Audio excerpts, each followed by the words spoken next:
Amén. Vamos a darle gracias al Señor por nuestros niños. Amén.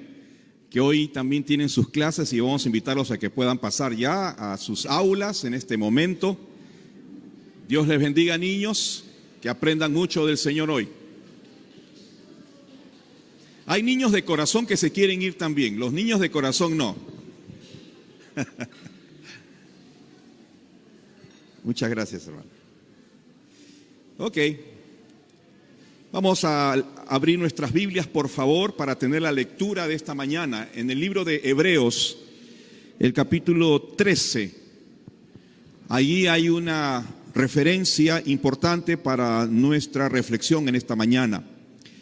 El autor de esta carta dirigida a creyentes, en el capítulo 13, versículo 4,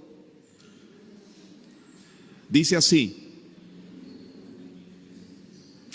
honroso sea en todos el matrimonio y el lecho sin mancilla, pero a los fornicarios y a los adúlteros los juzgará Dios.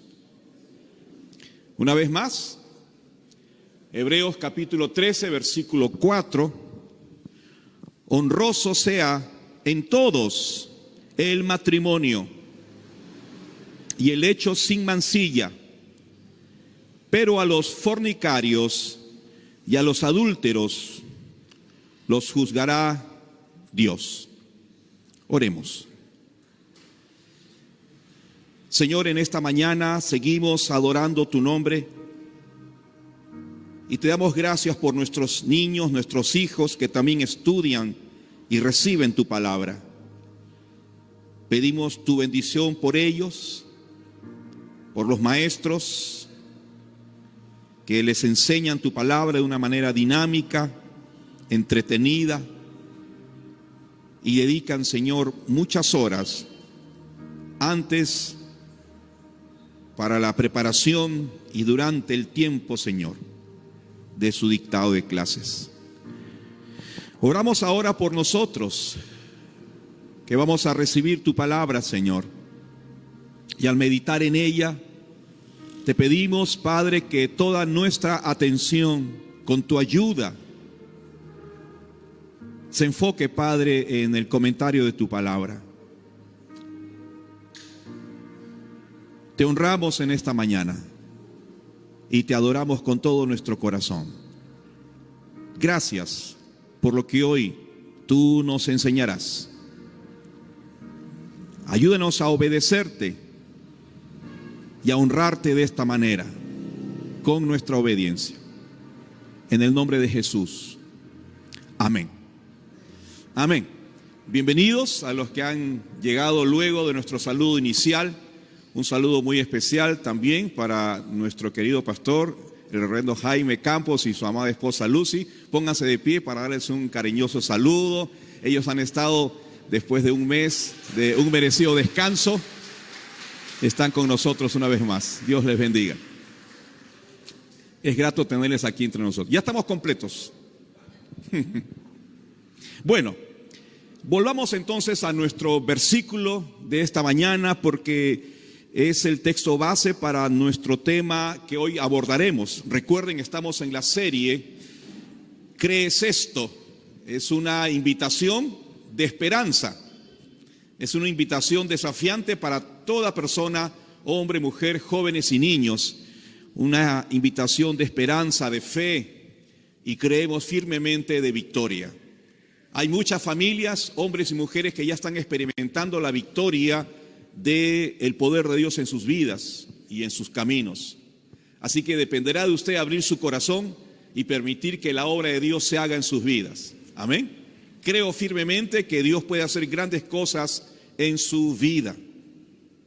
Abra su corazón, abra su mente, dispóngase a obedecer lo que Dios tiene para nosotros hoy. Uno de los temas que hemos considerado hoy es el adulterio. Uno de los conflictos y situaciones de tristeza más grandes que puede experimentar una pareja, un hogar y un matrimonio. Creo yo que es una ganancia miserable de una relación prohibida. Y les voy a explicar por qué. Pocos pecados tienen consecuencias tan profundas como el adulterio. Lo crea usted o no lo crea. Pocos pecados tienen consecuencias tan profundas que afectan el hogar, afectan la relación de pareja, crean heridas muy profundas en el alma y sobre todo quebranta la confianza que une el matrimonio, que sostiene el matrimonio. Si usted le quita la confianza en el matrimonio, entonces, ¿sobre qué está basada la relación de la pareja? La Biblia dice en Proverbios capítulo 6, verso 32, mas el que comete adulterio es falto de entendimiento, corrompe su alma el que tal hace. Ahora, si consideramos esta palabra, creo que es importante entonces que prestemos atención a lo que la Biblia tiene que instruirnos y enseñarnos sobre este tema tan importante. A todos, a los solteros, a los jóvenes, a los adultos, a las familias, al ofensor que ha cometido adulterio, también como al ofendido que es víctima del adulterio. ¿Qué tiene que enseñarnos la Biblia al respecto? ¿Qué nos falta entender al respecto? Así que, ¿qué podemos aprender hoy? Creo que hay 3 lecciones importantes a partir del texto que hemos leído de Hebreos capítulo 13, versículo 4. El primero de ellos es el deber de valorar el matrimonio. El deber de valorar el matrimonio. Mis hermanos, esta es la primera gran lección que debemos considerar al meditar en este pasaje. Dice la Biblia allí, honroso sea en todos el matrimonio.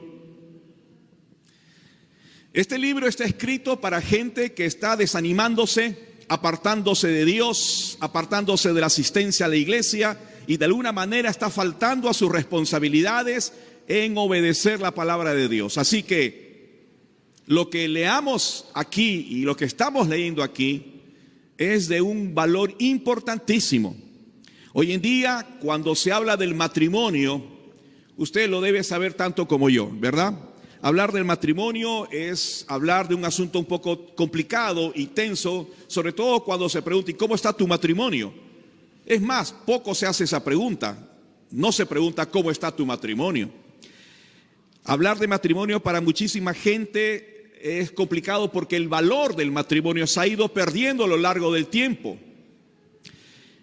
Para muchos es solo una ceremonia, ¿no es cierto? Una gran ceremonia, una gran fiesta que le meten todas las ganas y todo el dinero posible para poder casarse y celebrar su matrimonio. Y precisamente porque cuesta tanto para otros, dicen mejor no nos casamos, convivimos, porque nos cuesta tanto la ceremonia. Tanta plata hay que gastar en la comida y en los vestidos y en las cosas. Entonces, para muchos la ceremonia, el matrimonio es una ceremonia, es una fiesta. Para otras personas es una excusa, un seguro económico que se aseguran con un cónyuge que les va a traer seguridad económica y entonces para ellos o para ellas significa solamente un seguro económico. Para otras personas es una forma de ser respetado. Bueno, ahora sí me van a respetar porque ya me casé, ya no soy el solterito. Ya ahora me van a respetar, tengo esposo, tengo esposa, ¿no es cierto? Para otros simplemente es un requisito para algo posterior. Entonces necesita usted estar casado. Entonces piensan en el matrimonio como un peldaño, ¿no es cierto?, para alcanzar algo más. Para otros de menor importancia es una moda. También me tengo que casar. Todos se están casando, me tengo que casar. O un contrato temporal hasta que el dinero nos acompañe o la paciencia me acompañe, gano todo lo que puedo y entonces después me separo. De eso se ve mucho en la televisión, sobre todo en los artistas jóvenes. Para otros simplemente es sinónimo de unión con alguien del mismo sexo. ¿Qué es el matrimonio para ti? Bueno, es unirse con alguien del mismo sexo. Y bueno, el gran concepto cultural para todos es el matrimonio con otra persona. El hecho es que todo el mundo tiene su propia opinión sobre el matrimonio. su filosofía de cómo debe ser entendido el matrimonio. Cada uno dice, bueno, para mí el matrimonio es así y es así. El punto es que ya no se valora el matrimonio como una institución sagrada establecida por Dios. ¿Qué nos dice la Biblia? En primer lugar, honroso sea para todos el matrimonio. Porque el valor del matrimonio está determinado por su creador. ¿Por qué tenemos que obedecer este mandamiento? ¿Por qué es importante que valoremos el matrimonio? Bueno, el valor del matrimonio está en íntima relación con su creador. Su creador determina el valor del matrimonio. Él lo creó, fue la primera institución creada por Dios en la humanidad. El valor del matrimonio está en eso, fue la primera institución. Dios creó el matrimonio, lo diseñó, la instituyó, la bendijo. Dios hizo eso por el matrimonio, la inventó. Así que no es una invención humana. Debe usted saber, debe usted recordar que el matrimonio no es de sacerdotes, no es un asunto de pastores, no es un asunto de hombres. Dios lo instituyó desde el principio de la creación para que sea el fundamento de toda familia, el fundamento de una sociedad y el fundamento de la humanidad. Génesis capítulo 2, verso 24, 25 dice, por tanto dejará el hombre a su padre y a su madre y se unirá a su mujer y serán una sola carne. Y estaban ambos desnudos, Adán y su mujer, y no se avergonzaban. Ahora note ese versículo. El verso 24 que está allí nos habla de la autoría del matrimonio. Dios es el autor del matrimonio. Y el verso 25 nos habla de la santidad del matrimonio. Ambos estaban desnudos. Eso nos da la referencia importante que fue antes de la caída del hombre, que trajo culpa, vergüenza y pudor en el hombre y en la mujer. Así que vemos ahí la creación del matrimonio por Dios. Y según la palabra del Señor, el matrimonio es entonces, escúchelo bien, un pacto eterno, sagrado para toda la vida, donde dos personas prometen ser fieles el uno al otro en todos los aspectos de la vida. Entonces aquí hay elementos importantes de compromiso, de fidelidad, de duración en el tiempo. El matrimonio es un pacto sagrado donde dos personas se comprometen a ser fieles el uno al otro en todos los aspectos de la vida. Por eso es importante que recordemos el valor del matrimonio antes que hablemos del adulterio. Cada uno se casa con su cónyuge y se hacen una sola carne con él o con ella. Esa es la maravilla del pacto matrimonial. Y la unión sexual consuma esa unión de una manera perfecta. Y las lealtades personales que antes son individuales, bueno, ahora se establecen para con la otra persona. Ya no voy a ser solo leal con mi propia vida y voy a salvar, discúlpenme, mi pellejo. Ahora voy a luchar y cuidarte a ti y voy a pelear por ti. Y las lealtades entonces se alinean con la otra persona. La palabra de Dios entonces, mis amados hermanos, en primer lugar, nos llama a valorar el matrimonio. Honroso sea para todos el matrimonio. Y si te fijas bien en este pasaje, en esta parte de la Escritura, hay tres ideas importantes ahí, ¿no es cierto? En primer lugar, que Dios no está en contra del sexo. Y eso lo tenemos que decir con claridad. Hay gente que piensa que los cristianos rechazamos el sexo como un asunto de religiosidad, y eso no es así. Nosotros no rechazamos el sexo porque Dios no está en contra del sexo. Dios creó el sexo, Dios es pro sexo y Él lo creó y quiere que el ser humano lo disfrute al máximo. No estamos entonces en contra de ello. Lo otro que podemos reconocer de este pasaje es que Dios le dio al sexo un propósito claro. Un propósito claro. Procrear, unir y disfrutar. Procrear con el propósito de tener hijos. Para eso nos dio el sexo. Para formar familia. Génesis 1:28 dice: y los bendijo Dios y les dijo: fructificad y multiplicaos, llenad la tierra y sojuzgadla. Y ahí está clarísimamente el propósito del sexo: procrear. Pero también tiene el propósito de unir a la pareja, con el propósito de desarrollar esa unidad espiritual, esa unidad que fortalecerá la unidad del matrimonio, que se consumará en el sexo.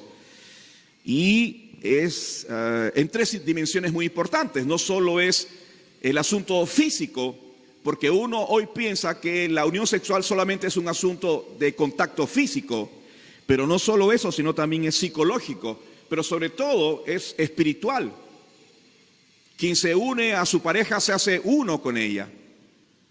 Por eso el Nuevo Testamento va a enseñar que quien se une a una prostituta se hace uno con ella, porque la unidad sexual tiene esta cualidad de unir en una sola persona. Génesis 2:24 dice claramente: por tanto dejará el hombre a su padre y a su madre y se unirá a su mujer, y entonces serán una sola carne. Recuerde que son palabras de Dios desde el principio de la creación, instituyendo el matrimonio, estableciendo cómo tiene que ser entendido la unión sexual, el propósito de la unión sexual. No lo hemos inventado nosotros, es Dios que está estableciendo claramente el propósito del sexo. Pero el tercer propósito que vemos aquí es el de disfrutar. No estamos en contra de disfrutar el sexo. Dios está enseñándonos que es un propósito claro para dar placer a la pareja. Proverbios 5, 18 y 19 dice: sea bendito tu manantial. Y esta es una preciosa metáfora de la pareja. Y alégrate con la mujer de tu juventud, como sierva amada y graciosa gacela. Sus caricias te satisfagan en todo tiempo, y en su amor recréate siempre. Así que el propósito está claro: disfrutar también del sexo. Por eso cuando leemos la palabra de Dios, tenemos que honrar el matrimonio, porque el matrimonio ha sido para la felicidad de la pareja. Y la unión sexual, la intimidad sexual, tiene estos propósitos claros. Dios le ha dado un propósito claro. Pero en tercer lugar, Dios diseñó el sexo para el matrimonio. Para el matrimonio. ¿Qué significa esto? Que debe ser practicado por el esposo y por la esposa, por nadie más o con nadie más. Que cuando se respete el plan de Dios, esto significa que la relación sexual dentro del matrimonio, el placer se disfruta al máximo, y uno puede experimentar el disfrute de la intimidad sexual con su pareja al máximo, porque está dentro del marco de la voluntad de Dios, que es para la esposa y para el esposo. Y cuando uno practica el sexo con su esposo, con su esposa, con ese respeto y esa consideración, entonces uno puede descubrir dimensiones de enorme placer que Dios concede, porque es creación de Dios, es invento de Dios, y Dios ha permitido que esto lo disfrute la pareja. El sexo, también tenemos que recordar, se disfruta sin sentimiento dentro del matrimonio, sin sentimiento de culpabilidad. Uno lo hace con total tranquilidad, sin ningún tipo de vergüenza, sin ningún tipo de inseguridad. Y esa intimidad sexual es indescriptiblemente placentero y hermoso. ¿Qué significa además? Significa que no es un plan del hombre, sino que es el hermoso plan ordenado por Dios. Así que usted ya sabe ahora el propósito establecido por Dios para el sexo dentro del matrimonio. Entonces, ¿qué tenemos que aprender en primer lugar?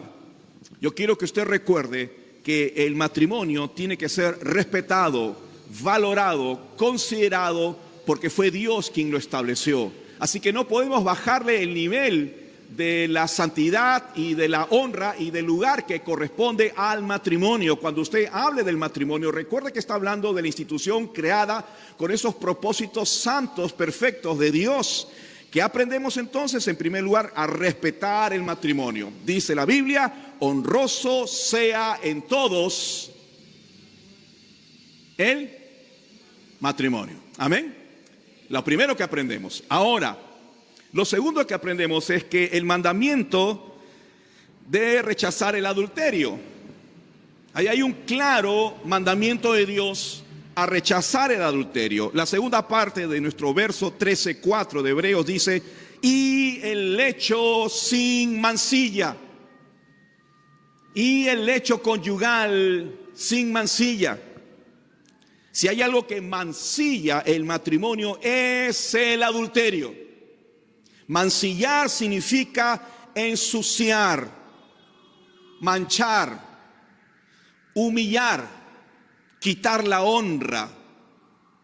Eso es mancillar, ensuciar, manchar, humillar, quitar la honra.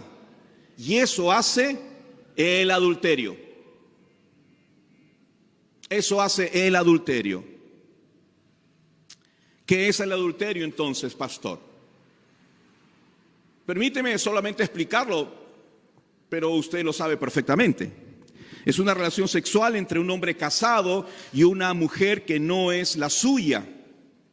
O entre una mujer casada y un hombre que no es su marido. Claro y puntual. Eso es adulterio. Ahora, el adulterio es todo lo contrario al evangelio.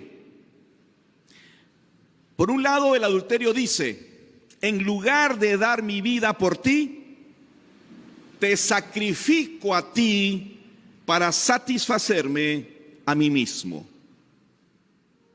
Contrario al evangelio.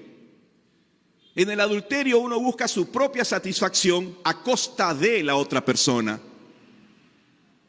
Y eso no tiene nada que ver con el evangelio. Es una distorsión absoluta del matrimonio.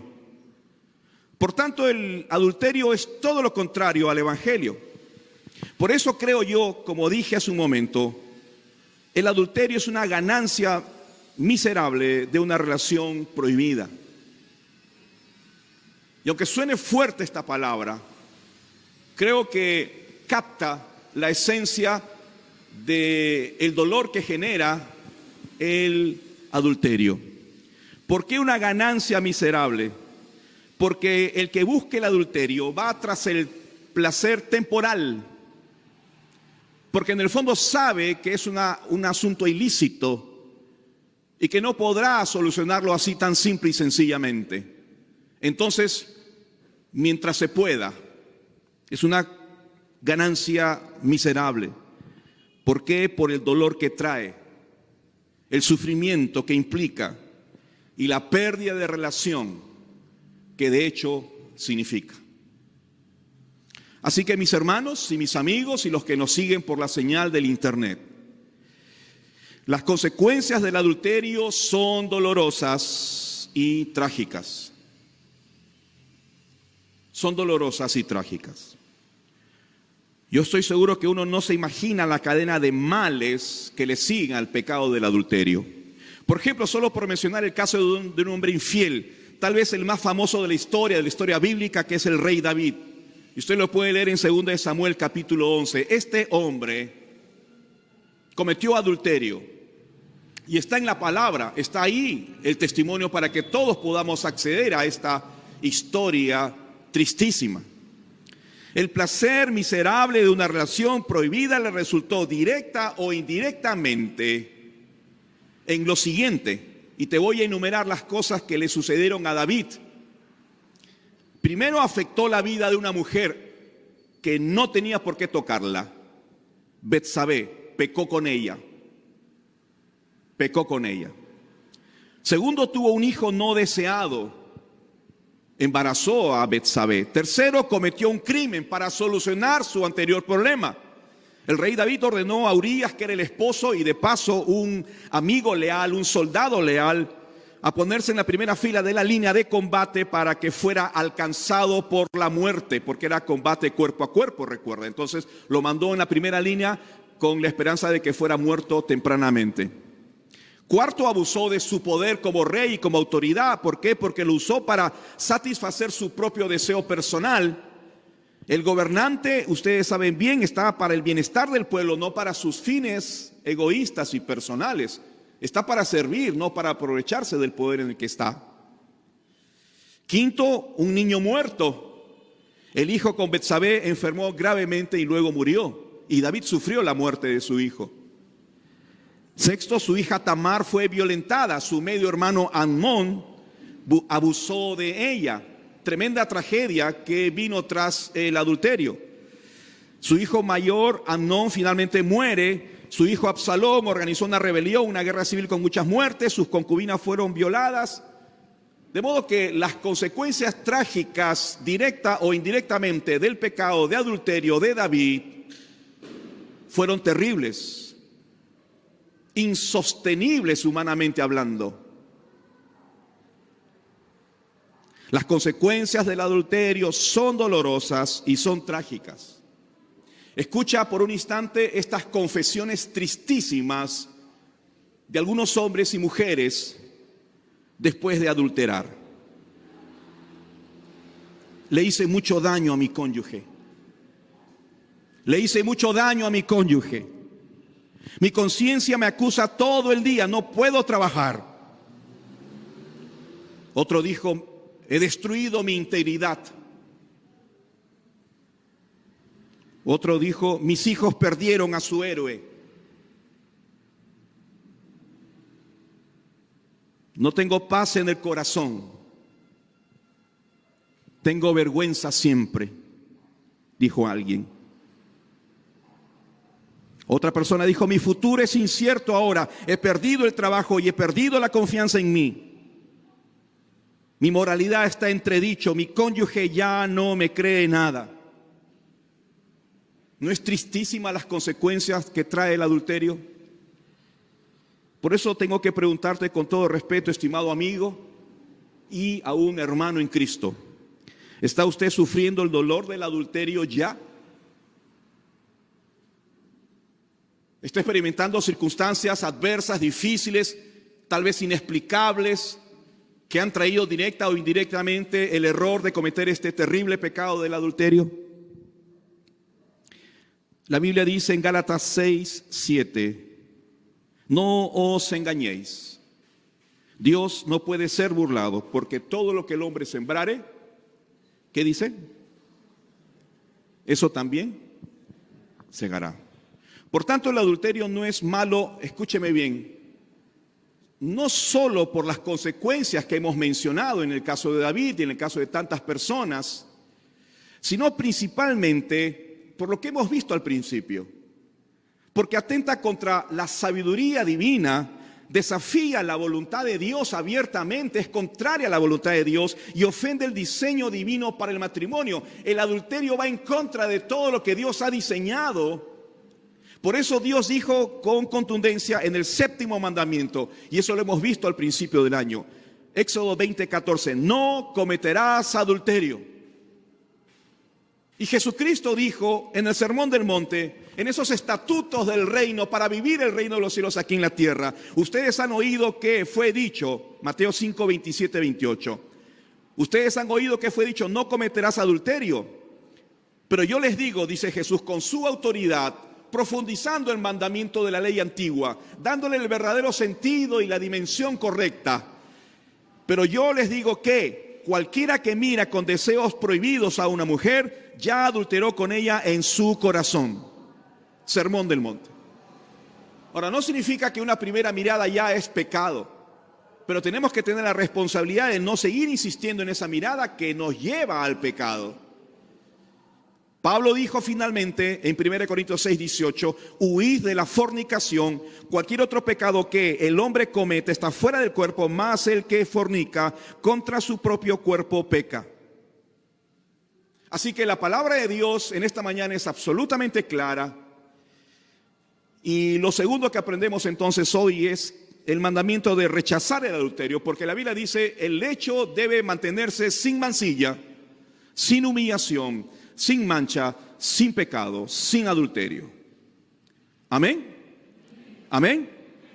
En tercer lugar, lo que aprendemos hoy es la reacción de Dios contra los que cruzan la línea prohibida. Porque la última parte de nuestro versículo dice, pero a los fornicarios y a los adúlteros los juzgará Dios.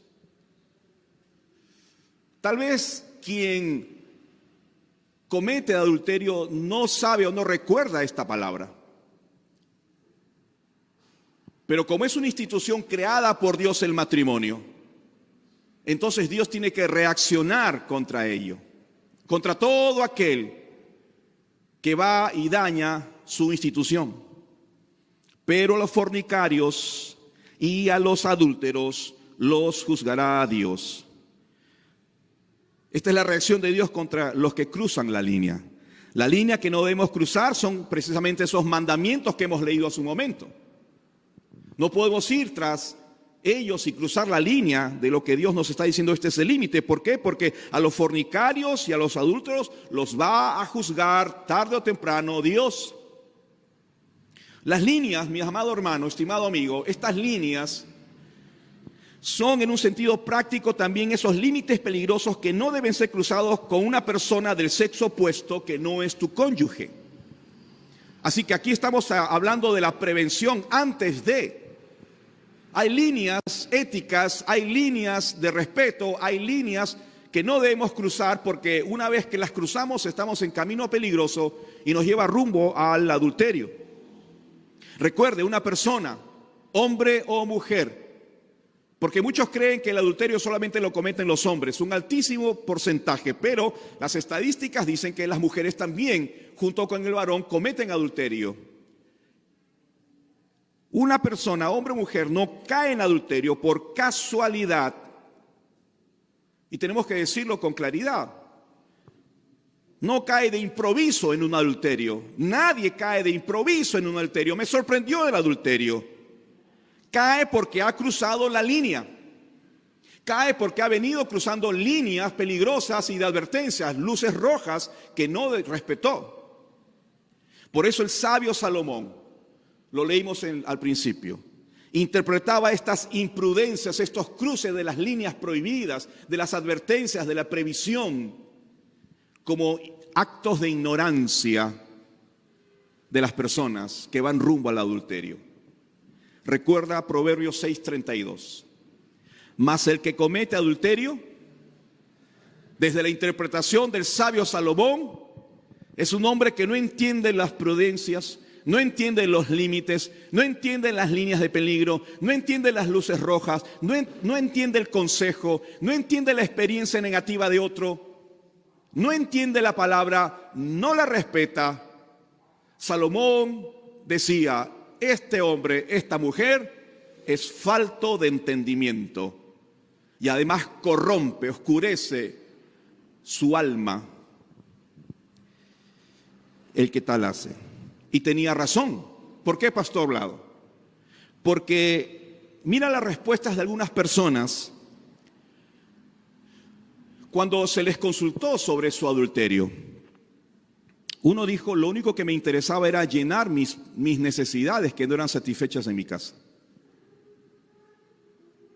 Eso es ignorancia, porque buscar satisfacer las necesidades fuera de tu hogar, con otra persona que no es tu pareja, entonces es ignorancia, porque hay formas de arreglar esa circunstancia.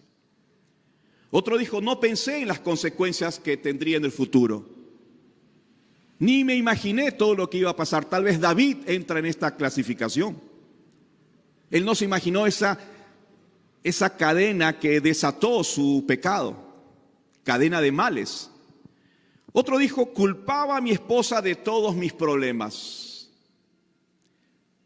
Otro dijo, nunca pensó que ella me dejaría. Otro dijo, pensé que había encontrado la felicidad con este hombre. Ignorancia.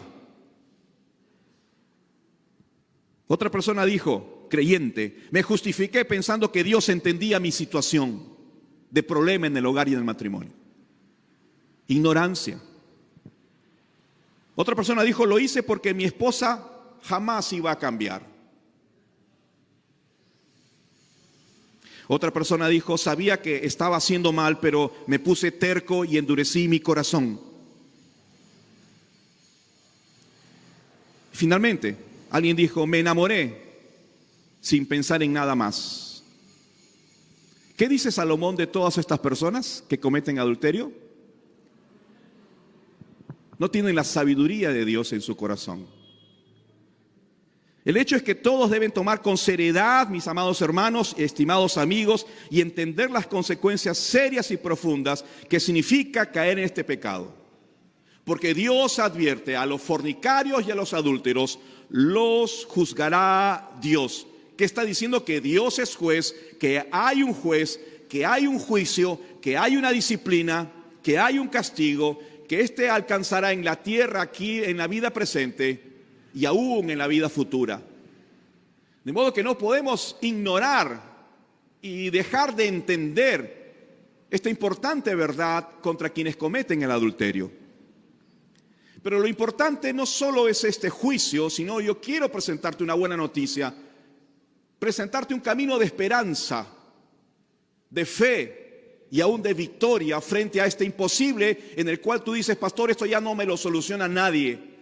Pero no es así. Hemos venido estudiando la palabra domingo tras domingo y estamos descubriendo el poder todopoderoso de Dios, la grandeza de Dios, pero sobre todo la misericordia de Dios, esa misericordia que no merecemos, ese favor que no merecemos, pero Dios nos lo da por su inmensidad de amor que tiene por nosotros. Y esa es la esperanza y el amor que yo quiero compartir con nosotros. Tengo una buena noticia para ti. Dios te ama. Dios te ama. ¿Cuántos dicen amén? Dios te ama profundamente. Y Dios no quiere que tú sufras por este pecado y que sigas en esa condición de sufrimiento y esas escaleras que van hasta el fondo de la vida, hasta el tocar fondo. Qué precioso es el pasaje de esperanza y de promesa que dice Pedro en su segunda carta, capítulo 3, verso 9. El Señor no retarda su promesa, según algunos la tienen por tardanza, sino que es paciente para con todos, no queriendo que ninguno perezca, sino que todos procedan al arrepentimiento. Y esta es la gran puerta de la esperanza para usted.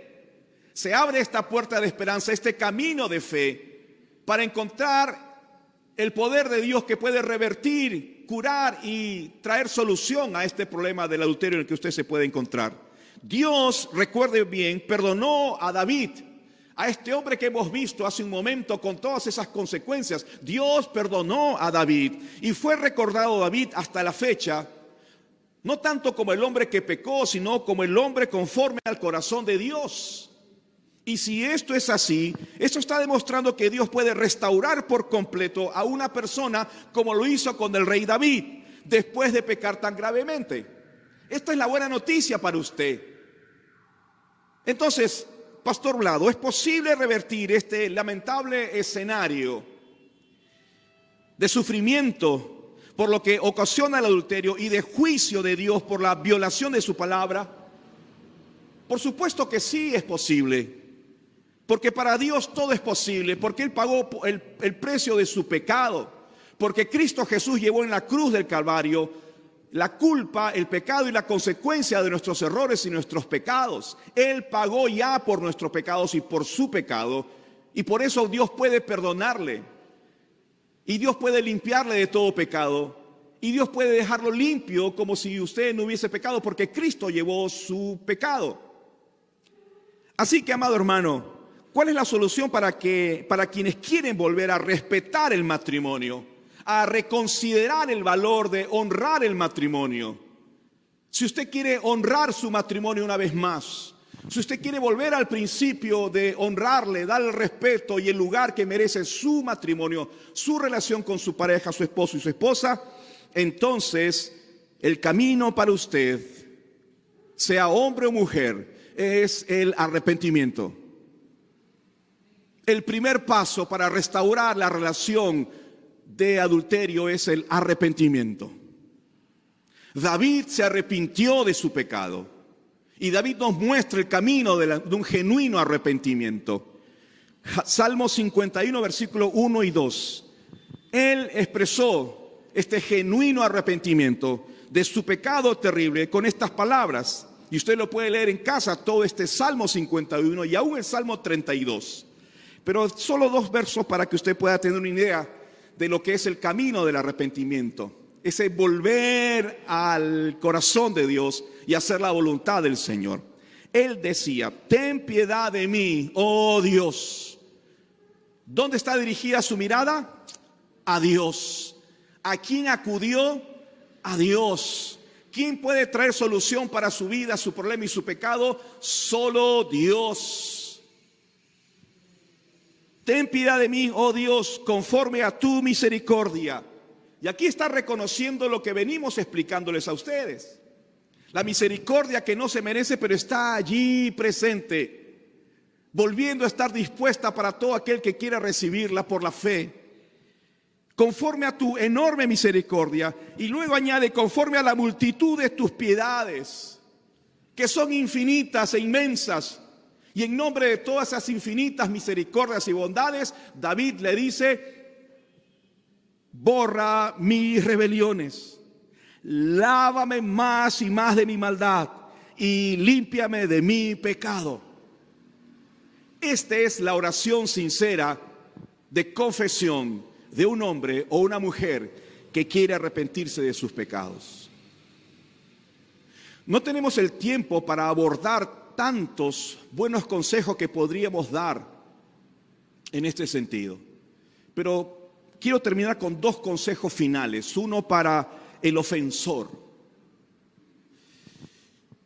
Lo primero que debo decirle es: arrepiéntase usted sinceramente, de verdad. El Señor espera que usted cambie de actitud. Arrepentirse es cambiar de rumbo y volver a donde usted estaba antes, hacia Dios. ¿Qué supone, pastor, un genuino arrepentimiento? ¿Qué implica? ¿Qué se supone que tiene que pasar? Bueno, Juan Bautista dijo en Mateo 3:8, o Jesús dijo: haced pues frutos dignos de arrepentimiento. Haced frutos dignos de arrepentimiento. Es decir,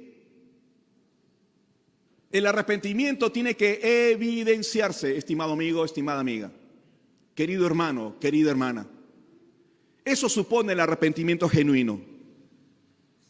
Mira, un consejero sabio le dijo a un varón que se arrepentía de su adulterio y del daño que había ocasionado: mira, ahora estás llorando porque estaba adolorido por el pecado, por la separación, por el rompimiento de su hogar y de la confianza con su mujer. Y él estaba genuinamente dolido y estaba aparentemente arrepentido. Pero este consejero sabio le dijo así: ahora estás llorando, pero en las próximas semanas tus acciones me harán saber si en verdad te estás arrepentido. Lo que hagas después, en las próximas semanas, después de este triste lamento, me confirmarán si tú estás en verdad arrepentido. Entonces, lo primero que supone un arrepentimiento es un abandono del pecado, un abandono del adulterio, romper la relación con la persona prohibida, dejar de vincularse con quienes está trayéndoles y llevándote por un camino del adulterio. Eso es arrepentimiento, absoluto, total, tajante, radical, puntual, que se note. Las lágrimas solo no expresan un genuino arrepentimiento, es parte del genuino arrepentimiento porque se supone que tiene que doler. Pero el abandono de esa relación prohibida es el fruto de un genuino arrepentimiento. Un segundo consejo: rápidamente acepta cualquier petición razonable que tu esposa o tu esposo herido o herida puede hacerte porque está afectado terriblemente.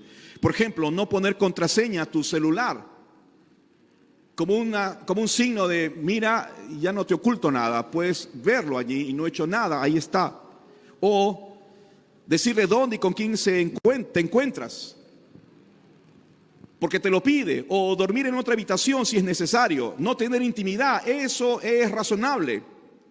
Peticiones razonables que te hace él o ella después de un tremendo dolor. Tienes que acceder con paciencia. Tercero, trabaja para recuperar la confianza. Y he dicho aquí trabaja, significa que es una constante. Tienes que esforzarte día tras día para recuperar lo que perdiste en un solo momento. Tienes que entender que será tu trabajo y que estás dispuesto o dispuesta a demostrar en la forma que sea necesaria ese arrepentimiento. Y por último, no porque sea menor, tal vez el más importante, busca a Dios, como lo hizo David. Busca consejería. Podemos ayudarte, ¿sabes? Estamos dispuestos a ayudarte y a orientarte para regresar al camino correcto. Y una palabra final para la persona ofendida, la persona víctima en el adulterio. Lo primero que debo decirle a usted, estimada mujer o hermana, o usted, caballero, hermano, el deber del perdón. Esto es un acto definido, el perdón, ¿sabe? Perdonar es una decisión, es un acto definido. Pero otra cosa es otorgar nuevamente su confianza a la persona que le ofendió. Y comprendemos que eso toma tiempo. Pero usted tiene que perdonar y quitarse esa carga y ese pecado, y esa culpa que usted puede tener por no perdonar. Porque sabe que Dios le invita y le llama al perdón. Por eso la persona que ofendió tiene que entender que debe ganar la confianza de su pareja. Y eso tarda, y a veces tarda mucho, como la sanidad o el corazón herido, tarda mucho y hay que tener paciencia. Un segundo consejo: procese usted la ofensa con calma, procésala, trabájala, entiéndela, con tranquilidad, con calma, sin presión. Tienes que entender lo que pasó, tienes que entender si hubo algunas circunstancias que contribuyeron a esto. Tienes que entender algunas circunstancias importantes. Por eso hay que procesarlo. No tenemos el tiempo aquí, pero hay que procesarlo, hay que entender qué pasó.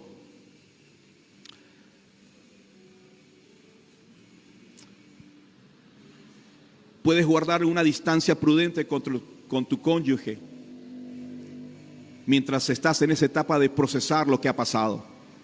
3, confía. Pastor, es tan simple para usted, pero es el gran camino al cual Dios te está invitando. Y es la gran esencia de nuestros sermones cada domingo. Confíe usted en el poder de Dios. Dios puede restablecer todo matrimonio roto. Dios puede sanar.